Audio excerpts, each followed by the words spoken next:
The RDL is one of the most effective exercises for glute and hamstring growth, but a lot of people struggle with the execution. So let's talk about how we can perfect your form to eliminate any back discomfort and make the movement more effective. We're going to start from the bottom up, so let me take my shoes off real quick so that we can talk more about the feet. If you would prefer to do these with shoes, I do recommend something with a flat, solid sole, like Nike Blazers, Vans, Converse, something along those lines. I recommend starting with body weight because this is going to help you to practice the movement pattern before you throw weight on there and make it more complicated. Feet should be about shoulder width apart, and we want them completely flat on the floor. We do not want to be rocking back and forth across our feet. We also don't want to elevate the toes like some people recommend because, contrary to popular belief, this actually does not change any of the musculature that you're working. Reason being that neither the glutes nor the hamstrings articulate past the ankle, so changing the position of the ankle joint is not going to affect those muscles. In fact, it can make you less stable and can even put stress on the sciatic nerve, which is not what we want to achieve when we're trying to elicit hypertrophy or strength improvements. If you struggle with keeping your feet flat on the floor, I want you to imagine that your foot is a talon of a bird and that you're grabbing onto the ground with your toes, keeping that heel in contact with the ground. We also want to imagine a rod going through the middle of our foot, and that's where we want to balance the majority of our weight. So our center of gravity is going to stay over that midfoot. We want our shins to remain vertical throughout this movement. If they are shifting forward, it means that your knees may be bending too much or your weight is shifting forward, causing you to bend to the ankle more. If the shins are shifting back, if they're not staying perpendicular to the ground, it means that your body weight is probably shifting back or you're not bending your knees enough. As we move down with the dumbbells, we want to keep them as close to our shins as possible, imagining that we're shaving our legs with the dumbbells. Moving up to our knees, this is what will determine whether or not we are biasing the glutes or the hamstring. Regardless of the variation, we always want a slight bend in the knees, but slightly straighter knees will bias a little bit more hamstring because this muscle is biarticulate. It puts more stretch in a more straight leg variation, but if you are trying to bias the glutes, we're going to bend the knees more. This is going to create more of a stretch on the glutes in this deeper hinge, and it's going to force our knees to bend more. For comparison, this is a hamstring bias variation, and this is a glute bias variation. Do keep in mind though that both muscles will be active regardless of the variation. One last thing about the knees is we want to make sure that they are laterally staying over our feet. So sometimes people tend to knock knees, their knees tend to move together. We want to make sure that they stay laterally over our feet. The hips are arguably the most important part of this movement, as this is a hip hinge movement, and both the hamstrings and the glutes are responsible for hip extension.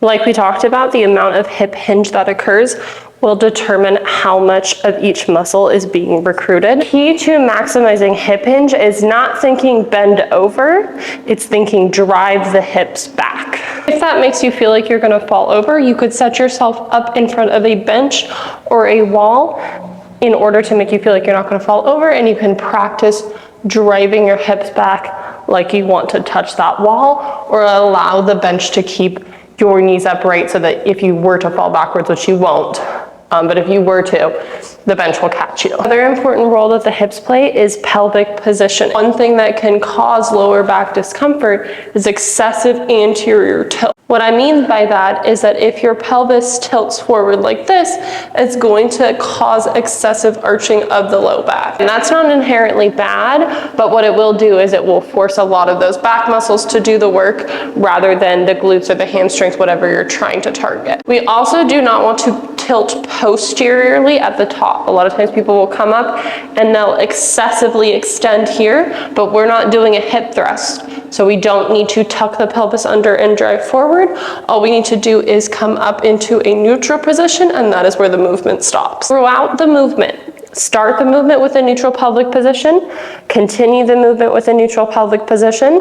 We're going to stop the movement when the hip can no longer tilt. So once that movement stops, and we start to see some flexion occur in the back, that's when the movement should stop. And this is going to depend on the person. Some people can only get to just below the knees. Some people can go all the way to the ankles. But you want to stop when that pelvis stops rotating forward. For our abdomen, we want to focus on bracing and core control. Before we start the movement, we want to breathe deep into our diaphragm, allowing our abdomen to expand, starting the movement, and as we start to come up, we're going to expel that air. This is going to help keep our spine stable. The analogy that I like to use is that our abdomen is like a pool floaty, and when that floaty is deflated, it's weak, it's flimsy, it's loose, you can easily manipulate it. Whereas when we fill that pool floaty with air, we expand it in all directions with air, it becomes stiff, it becomes harder to bend, it becomes harder to manipulate. It becomes a much more structured surface. We want our core strong and supported like an inflated pool floaty, not weak and flimsy like a deflated pool float. Moving up to the ribs, this is probably the most important cue that I can give you.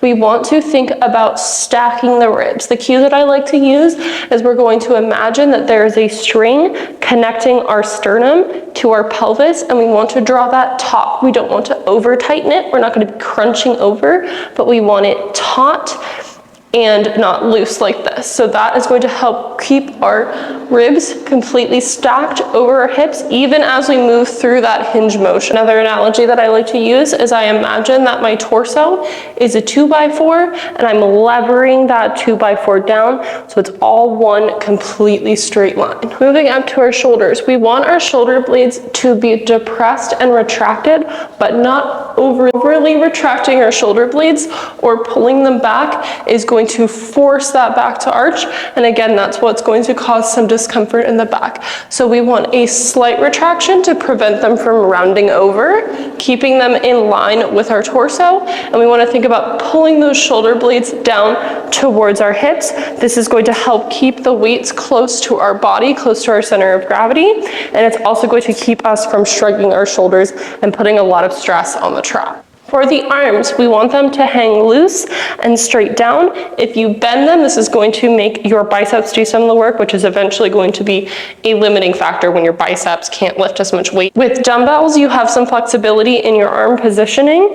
You can have them more neutral, or you can have them straight in front of you, or somewhere in between, depending on your preference. For your hand, eventually grip strength is going to be a limiting factor, so I recommend investing in some kind of wrist strap.